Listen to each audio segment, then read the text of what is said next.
Hello, everyone, and welcome back to another episode of the Real News Network podcast. My name is Mel Buer, and I am an associate editor at The Real News. I'm so glad that you're back with us. The Real News is an independent, viewer-supported, nonprofit media network. We don't take corporate cash, we don't have ads, and we don't put our reporting behind paywalls. To stay up to date on the important stories that we're covering, sign up to our free newsletter at therealnews.com/sign-up. Follow us on social media and consider becoming a monthly sustainer at therealnews.com/donate. Today we're talking UK politics. Over the last couple of years, and really in the last year alone, there have been a number of wild shakeups in the Conservative government of the United Kingdom. Former Prime Minister Boris Johnson stepped down last year in the wake of a truly Tory-level scandal in which he held parties at Number 10 at the height of the COVID lockdowns and then lied about it. Followed quickly by a disastrous and short run by Liz Truss, who was chosen as his successor and did an absolutely horrible job, after which another Conservative, Rishi Sunak, was elected. The Conservative factions within the UK government have presided over what could reasonably be called catastrophic economic and social conditions in the post-Brexit, post-COVID climate, many of which, if not all, were exacerbated by the party's policies.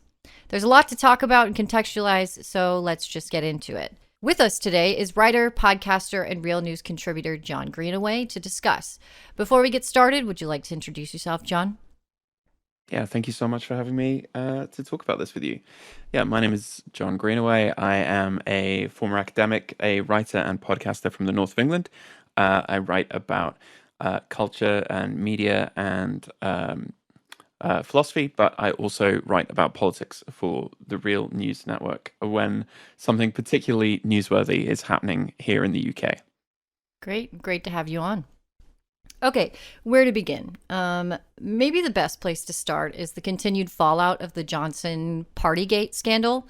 Can you just give us a quick rundown of what happened to start this conversation? Yeah, okay, so to condense things down as much as possible and to maybe kind of gloss the timeline a little bit. During the height of the COVID-19 pandemic in the UK, there was very strict sort of political and then later legal requirements for people to be socially distanced. And this extended at every level of society. And there are several stories, really high profile stories of people being heavily fined, charged by the police for breaking these laws during COVID. It was presented as a matter of kind of like public safety. Generally, adherence was pretty good, but the aftermath of the most serious bits of lockdown has caused like a lot of kind of ill feeling in the general public. And I think that's true in most places where there was really long, prolonged lockdowns. And over the last kind of few months or so, increasing numbers of videos have surfaced of high-level members of Boris Johnson's administration during that time having kind of drinks parties, having social gatherings, having a Christmas party during lockdown when, there were people who couldn't go and see relatives dying in the hospital, people who couldn't go and see their family during Christmas. So obviously this caused a phenomenal amount of public outrage. On a level which I don't think is I think it's hard to overstate how angry this has made an awful lot of people, and generally a lot of people who would have been thought of as kind of natural conservatives in their voting patterns, because it's a blatant act of hypocrisy. So for about the last year or so, there has been an investigation being organised by what's called the Commons Privilege Committee. This is a cross-party group of MPs, one of the many committees that make up the kind of day-to-day activity of the House of Commons in Westminster. And the Commons Privileges Committee was investigating the extent to which Boris Johnson, whilst he was Prime Minister, had deliberately misled Parliament about his own involvement with these parties and social gatherings. It should be pointed out that actually there was also a police investigation into these gatherings at Number 10 during the worst of lockdown. And so the big news is that the committee, a few weeks back now, we started to get kind of news that the committee was going to release its report. And the committee had several options available to it, right? So it could recommend a suspension of Boris Johnson as an MP if it had found him guilty. A suspension of over 10 days would have resulted in the possibility of his local constituency issuing a recall petition and a potential by-election, which he was widely tipped to lose. When the committee report came out, the committee had recommended a suspension of 90 days from Parliament. This would have been, I think, the second longest suspension ever given. Johnson kind of tried to bluster his way through it at first, but then almost immediately resigned as a member of Parliament. Rather than be forced into a by-election, which he probably doesn't want to do anyway, he decided to kind of like just flip over the table and kind of make a break for it. This last week there was a vote by the House of Commons on whether or not it would ratify and uphold the findings of the report and censure Boris Johnson. And so one of the things that came out of that vote, which was voted for overwhelmingly by all members of Parliament, I think only 7 MPs voted against this, and there are hundreds upon hundreds of members of Parliament. One of the things that was revoked is that former members of Parliament, and particularly prime ministers, get an awful lot of kind of privileges when you leave office, and one of them is basically unlimited access to Westminster. You get given a special card it's a kind of like access all areas pass. Johnson has had his revoked. So this is big news. It caused a huge fallout within the Tory party, and is just yet another kind of public example of the various sort of antagonisms and contradictions within British conservatism playing out on the national stage. Yeah, the news that I was reading about this was that even leading into the debates and the receiving of the report, that many conservative MPs were concerned about voting in one direction or another because they were trying to avoid what would be sort of like an all-out kind of internal civil war between the various factions within the conservative government. And I know that Sunak's stance was to kind of take a back seat to the proceedings and let it play out as it should. And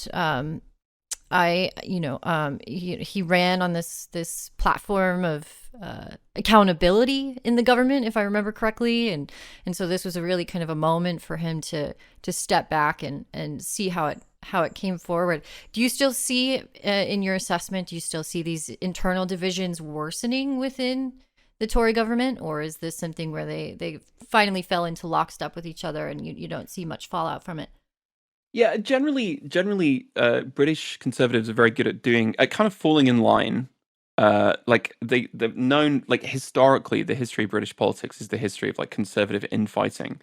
But when everyone's back to the wall, British Tories generally tend to fall in behind the leader. They're very good at doing this. The last few years have been wildly unstable in the Conservative Party because one of the big schisms in British conservatism is about the country's relationship to Europe. Now, this is what the Brexit referendum back in 2016 was supposed to solve. Britain left the EU, left the European Union, but the consequences of it have been economically hugely problematic at best and outright disastrous in some ways. And so it didn't solve the problem. And so all of the various factions within the Conservative Party now are kind of like trying to wrest control over the direction of essentially a political project which has run out of ideas. So when the first kind of news about the report was breaking, Johnson was scathing about this. He tried to bluster his way through it, accused it of being a kangaroo court, said that opposition politicians were out to get him, that this was a kind of an affront, a miscarriage of justice. And there were quite a few other MPs who thought that, who at first came out and said that this was a kind of very dangerous precedent to set. I think the opposite argument is to say that like Johnson's response is very much seen as a kind of like attack on the impartiality of Parliament itself, of the House of Commons. It's a cross-party committee. It's not just one side out to get the other. And so lots of senior Tory politicians then came out and said, actually, we should probably support the report. It sets too bad a precedent not to. Sunak, I think, has taken the coward's way out, right? So It's not that he didn't vote. He didn't vote for the report. He didn't vote against it. He just made sure that he wasn't there when the vote was happening. And so it's an attempt to sort of diffuse the situation. And quite a few other Tory MPs just weren't present because that way you avoid being drawn in. So I think this has kind of cooled things down a little bit in one particular way. But as we get closer to the next general election, I think these kind of deep-seated kind of fractures within the Conservative Party as a parliamentary party and as a wider kind of political ideology are really going to come to the fore. Just for our members of the audience who are unfamiliar with the sort of the ways in which you schedule elections, when is the next general election scheduled? So there is a piece of legislation called the Fixed Term Parliament Act, which is that general elections can have to happen on a 5-year interval. You can call a general election earlier than that if you think you can win, but there's a kind of legislative mandate, which means an election will kick in at a certain date based on when the last one was held. So the last one was at the end of 2019. So by law, the very next election has to happen at the latest, the very beginning of 2025. So it will probably, my suspicion is it'll probably be sooner than that. We're probably within about, I would say probably like 15 months or so, there'll be another general election in the UK. But yeah, there has to be another one. I think it is January 2025 that the next one has to happen. Great. So you've written a great explainer on the Labour Party for, I should say, on the current leader of the Labour Party, Keir Starmer, and the various sort of ideological underpinnings of what their strategy seems to be in countering the Conservative government. I want to highlight that here as really a good primer for those of us, those in our audience who are unfamiliar with British politics and the political maneuvering that happens within Parliament.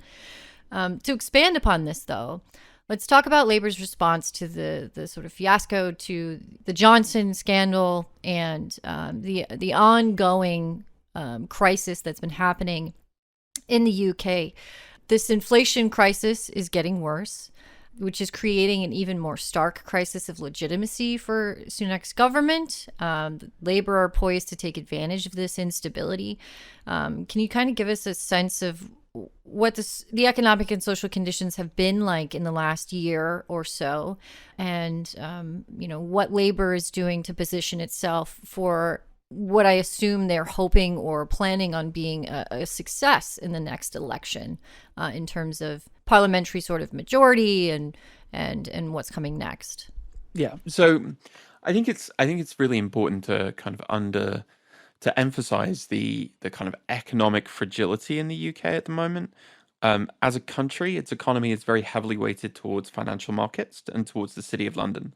And what this means is that huge amounts of the economy are very dependent upon fluctuations in the wider global market.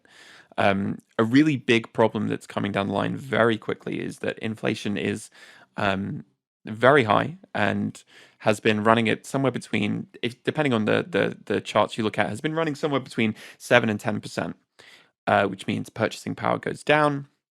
And the whole point is about kind of tightening the money supply at the moment. The real problem that's going to hit is one of the big areas that underpins the British economy and that was hit enormously hard during the 2008 financial crisis is the mortgage market. Just as in the States, it's perhaps even bigger in the UK. Households are now looking at when mortgage rates increase and when fixed term deals come to an end, there are going to be millions of people who are going to be spending probably an extra 20 to 25% of their income just on housing costs, and that's going to happen within a year. And like that's a scary proposition at a time when British workers have been looking at basically around 12 to 14 years of flat wages. Wages have not kept up with the cost of living, and wages have not kept up with inflation. And a housing market which is increasingly dominated by landlords and exorbitant rents, right? So that's one big problem. Basically, the Conservative response is, again, I've said it before, but I think I'll say it a lot. As a party, seems to have run out of ideas. The aftermath of COVID was pretty brutal. Britain's economic recovery has been, I think, the weakest in Europe, getting over the pandemic. and there are no real ideas or willingness to try and tackle things. Liz Truss, who you mentioned right at the top, was prime minister for an embarrassingly short amount of time, but managed to do huge amounts of economic damage simply because she had this very kind of right libertarian approach to economic policy. It spooked the financial markets. It drove the cost of government borrowing through the roof. Mortgage rates spiked. And the cost of living knock on, it was kind of a very real thing. So you would think that for the Labour Party, this is a kind of colossal opportunity. And in so many ways, it is. But I think if you count yourself as kind of leftist or a progressive internationally, you should be looking at UK politics with some concern. The strategy from the Labour Party basically seems to be to just, the phrase that gets used a lot is they want to appear as the government in waiting, right? They want to just be, they're the safe pair of hands that can kind of pick up the pieces.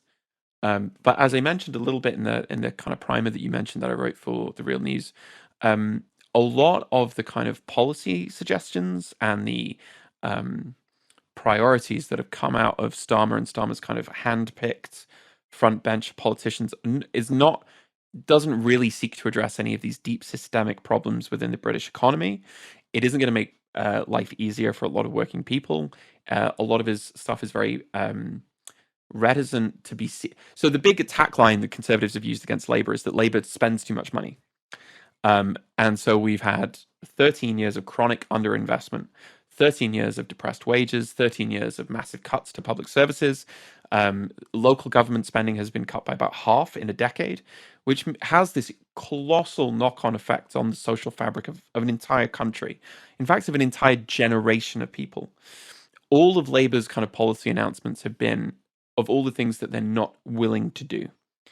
You know, they've talked about very strict fiscal rules for themselves. They've even talked an announcement that came out a few weeks ago, which is genuinely jaw-dropping when you stop and think about it, was that they would cut the number of free childcare hours that people were entitled to. You know, if you have a generation who are just about maybe going to be able to buy a house and might want to have kids one day, how can you do that? How can you do that if you can't afford the childcare costs that are now going to be put upon you? So I think what we're looking at is probably as a small or relatively slim Labour majority in the next election, but a Labour government that is in so many ways going to continue the chronic underinvestment, the hangover of austerity which has dominated British politics, and the genuinely kind of like systemic change that could address some of these structural issues just isn't going to happen. It's not a surprise that you'll see lots of kind of high-ranking Tory politicians go, you know, we can live with Keir Starmer. We can live with Keir Starmer as Prime Minister. And it's like, it's very telling that like right-wing politicians look at the leader of the Labour Party, the representative of the kind of the British left in the mainstream, and go, yeah, we can live with this. No, you bring up good points. That if the factions of the Conservative government that you don't want to be agreeing with, right? If you exist in any sort of like space on the left, is saying, we can hack it with this particular party leader. Like, that's very concerning, right? Because, and you talked about this in your primer on the Labour Party, that a lot of the policy points that Starmer ran on when he wanted to be elected the party leader, those positions he's walked back either quietly or not so quietly very quickly in the last 6 months or so. And so it definitely doesn't bode well for a Labour majority for any sort of tangible solutions to an ongoing crisis, right? I think the point is there are kind of two ways, there are two strategies on how you build political legitimacy, right? So there's the strategies that were kind of undertaken by people like Bernie Sanders in the States, Jeremy Corbyn in the UK, where you try and actually bypass the kind of mainstream political discourse, and you try and do this through on the ground work and a sort of movement building. And the kind of brutal reality is in 2019, like Jeremy Corbyn was annihilated, lost heavily. And in so many ways, the kind of problem for the left, or the left that was kind of energized by that strategy, is that it becomes a kind of problem that you have to kind of think through, right? Maybe we should stop talking about Corbynism, but really it's like it was a moment of possibility, and yet it lost so heavily and in such a demoralizing way. But the kind of brutal reality of UK electoral politics is that it also came very, very close to winning. And that line that divides, a very close victory to an absolutely annihilating defeat is kind of razor thin in places. The other strategy is the strategy of kind of like mainstream political legitimacy, where you cede the ground that you think you might be weakest on in context of your ideological opponents. You court a sort of aim at competence above everything, or at least the theater of competence. You want to be seen as the government in waiting, without actually having to make any of the kind of difficult decisions that would involve taking on things like vested power interests. Starmer's very much been courting big business. The Labour Party conference under Jeremy Corbyn was very much a kind of activist-led kind of celebration, I suppose, and a kind of real place of intellectual curiosity. But the Labour Party conference in the last couple of years has been dominated by like talks from Amazon and like Google on harnessing the power of big data in the National Health Service. So it's like that's been the strategy, right? The point is not to worry the business world, not to worry the financial sector, not to worry the frankly hyperbolically awful British media, and to, above all else, pursue this strategy of the appearance of legitimacy. And you can wait, and because the kind of dark shadow of that strategy is like, who else are people going to vote for, right? Where else are you going to go? What else are you going to do? And I think if you are, for people who were kind of inspired and kind of like given some hope by Corbyn, it's the same problem that people who were introduced to politics by the Sanders movement in the US have to face, which is like, well, what comes next? And really, that's something that I got into at the end of that article, which is it's probably some kind of like hard theoretical work of like actually trying to work out, is the kind of politics that you want to see in the world possible within the Labour Party? And if not, what does that mean about a kind of left relationship to the Labour Party?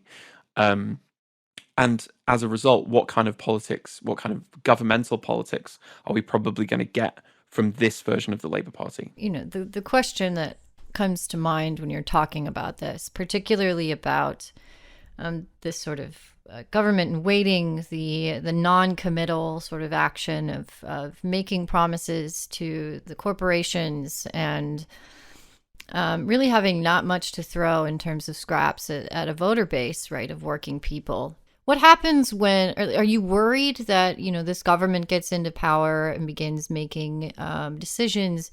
If someone just pulls one of those threads and this government doesn't really have the strength to be able to maintain itself, is that just going to come crashing down as quickly as, this last year's worth of conservative policies? This doesn't feel like a suitable alternative at all. If especially, middle of the road type answers aren't going to do much for a populace that's already severely affected by the economic and social conditions that have come out of these policies. And I think it leaves the door open for some like truly sort of reactionary politics to find really full expression. I say this to my American friends all the time, which is like the British media, when it comes to like its treatment of trans people, for example, is worse than the American media. Like it by a factor of many. Like anyone who reads British media from my friends from the States is sort of like shocked at just the stuff that will happen in it. And it's like there is a sort of a very vicious, transphobic, and often racist and xenophobic kind of culture war that bubbles under the surface. And I think there is no real attempt to address that in a way that's going to kind of quash it or push it out of public discourse. And I think that's going to be a real problem. That's going to be a real problem. It already is a real problem. It's going to get worse before it gets better. I agree. You and I have talked at length about the decay of the neoliberal project in the Western world. We've talked about, you and I have been in each other's circles for many years. We've really talked about how late capitalism has wreaked havoc on the lives of working people all over the globe. we're both seeing this. There are parallels to draw between the economic and social conditions in the UK and the US. I think they are closely related. And, this neoliberal rot tends to manifest itself in the various reactionary responses to what you and I see as heightening contradictions within a rotting capitalist system, right? And what we're seeing now and have been seeing for many years is this hard pivot to far right cultural extremism and extreme aggression towards LGBTQ people, as you have mentioned. Racist and discriminatory policies and backlash is getting worse, and the extreme xenophobia that is presenting itself in your country in kind of using the migrant refugee crisis that has continued since the tens, really, as a flashpoint for continuing and creating more aggressive border policies, particularly in a post-Brexit society that's got to be harsh, to put it as softly as possible. You know what I mean? So you have some really good thoughts about this reactionary turn, and maybe we can kind of puzzle through a little bit in this conversation, and then hopefully we can end this on sort of positive responses, maybe reactions that we're both seeing in our respective countries that are combating this, right? And end on something hopeful. But let's kind of keep talking about this a little bit deeper. Yeah, so like the big one of the big kind of fault lines in British politics for a long time has been immigration. And this has been something that has been alternately pandered to, often by the Labour Party to what should be its deep shame, and exploited by the Conservative Party and actually even further far right figures.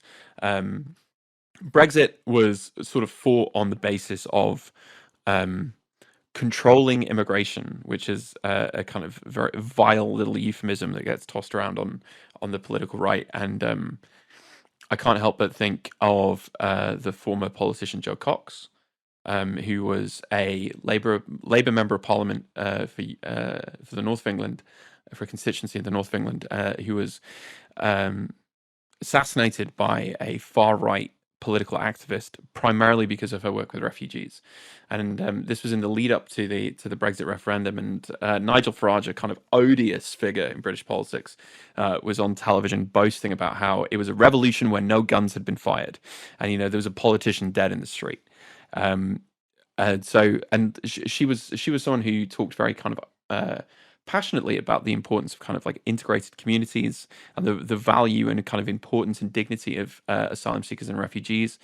But those kind of voices in the mainstream don't really have a chance to be heard. I think the Conservative government has basically become far more carceral in its approach towards immigration and asylum seekers. I'm sure people might be familiar with the absolutely outrageous plan of sending asylum seekers off out of Britain to Rwanda as a place where they could be processed. There are infamous stories of asylum seekers being essentially sort of locked up in military barracks, subject to the most appalling conditions. And so not just that, but the kind of like sheer indignity of being treated as this criminal object, something that has to be kind of policed or out of the state. And pretty much the rhetoric on that has been ramping up markedly. And I think the desire for this, there's a kind of like very nasty kind of desire for purity in a lot of the media discourse that you'll see around asylum seekers and immigration. Probably the most famous one is the absolutely disgusting column from Katie Hopkins referring to migrants as cockroaches, which is just a kind of just the tip of the iceberg, really. So there are now two very right-wing kind of cable news style channels in the UK, and a lot of their panicking is around the dangers of open borders with a very kind of typical rhetoric to what you kind of hear in the States. Oh yeah. Um, but of course, without actually questioning why is social integration so much more difficult when local government has so many of its funds taken away from it, when communities are kind of placed in opposition to one another, and when people are under the impression deliberately created that resources are scarce and that they are, and that for somebody else to get something, it means it's been taken away from you, right? That's a deliberate narrative that kind of goes through a lot of the discussion around immigration and asylum seekers in this country. Um, and yeah, it is. There are analogies to the situation in the US, but it is newcomers to the country and LGBT people particularly.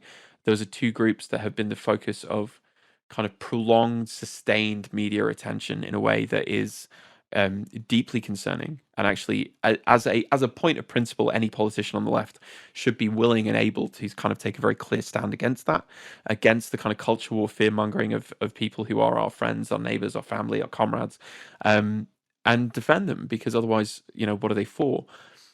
What good is it to have a left government if the people who most need the protections of the state are never afforded Right. them? So those two issues, I think, are not going away anytime soon, and there has to be a kind of contestation of that ground if kind of bigger political problems are going to be solved as well, right? Anyone who's come across turf talking points will know quickly that it spirals outwards from trans people to include, just being gay in public life, and then the enforcement of heteronormative gender roles, and then it suddenly, like, their political project kind of spirals out much much quicker than just being concerned about their one issue. And if you give ground on that issue, you're giving up ground on all of these other things as well. So uh, there have been some really there's incredible work by kind of groups on the ground, um, and activist groups, organizers trying to kind of like fight back against this. Um, there's multiple incredible stories of local anti-fascists and local LGBT groups turning up when Patriot Alternative try and picket drag queens reading stories at a local library. Like this is the ground upon which there is actually some good news.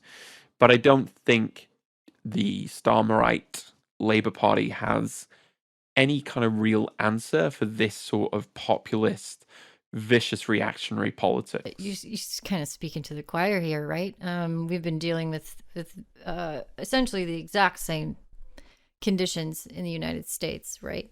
And in the United States, the Democratic Party sort of puts out their statements and their thoughts and prayers and whatever else you want to call it, right? These hollow comments and commentary that do nothing to actually secure the protections and the rights of the people who are under assault from very dangerous and very scary factions of the right, the conservative factions, the conservative Christian factions in this country. And I think we talk a lot about these reactions to the sort of economic.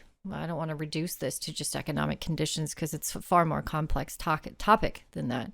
But I think it's important to sort of end this conversation with a good chunk of time just spent on, I don't even necessarily want to call it a reaction in another direction, but I do want to highlight the ways in which there are certain cultural and political movements happening in both of our respective countries that is, cause for hope and optimism in the face of such extreme conditions. I know in the UK, what this looks like is a renewed sort of labor movement and labor actions that have had impact on working communities all across the UK in the last, year.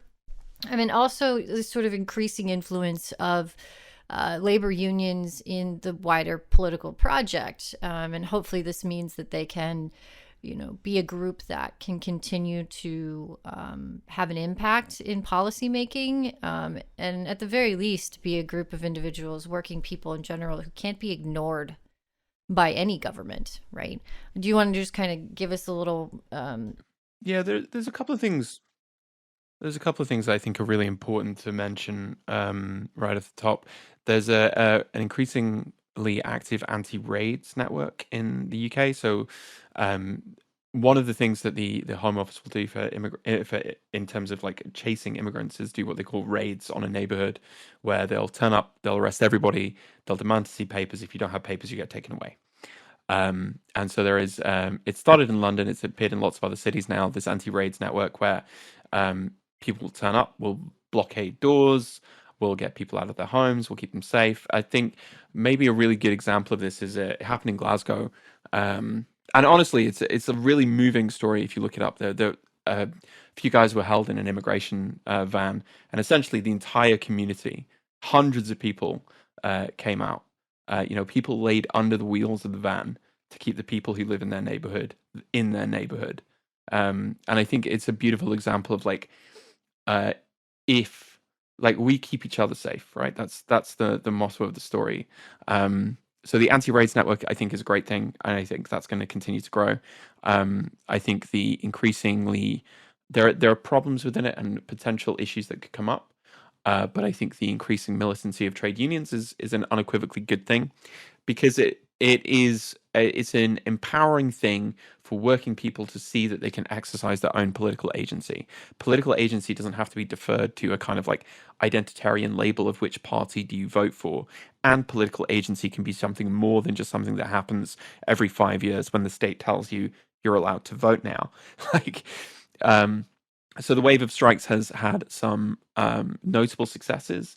It's had points at which contradictions have heightened, and kind of there needs to be more trade union militancy to bring that to a point. So I think those are two really kind of important kind of movements that have to be kind of nurtured. The third thing that I want to kind of mention is, and this is maybe a job for people who kind of write and think about politics and count themselves on the left, is the importance of kind of capturing and retelling sort of a kind of history of British radicalism. So I do want to mention a really great book that just came out recently by Alex Niven, called "The North Will Rise Again," and is about the kind of counter histories and cultural histories, specifically of the north of England, and the ways in which they expose the kind of fractures of England as a unified political project. So the thing that I would really love to see more of in the next few years is serious talk about kind of the structure of the United Kingdom. I think devolution is not going to go away, and it is an opportunity to think about how do we create a country that is not so economically skewed towards the south, and that doesn't necessarily have to subscribe to this, project that's been knitted together over centuries of kind of violence and domination. So those are three things that I think, have to be fostered and encouraged. The first two about kind of rediscovering a sense of political agency in the moment, and the second, and that third point is about the importance of recuperating a sense of historical possibility. Right? If you look back at the kind of radical history of the country, you see the moments when things could have been otherwise. And if we're concerned about kind of trying to create a potential better future, then we have to kind of nurture that hope as well, that kind of militant hope, that optimism that is both kind of the optimism, the pessimism and optimism that kind of goes together with being a leftist. We have to have this belief that actually, in the past there were these moments of possibility that kind of maybe they failed, but they were never extinguished entirely. And so what that means is that there is the potential to make a better future.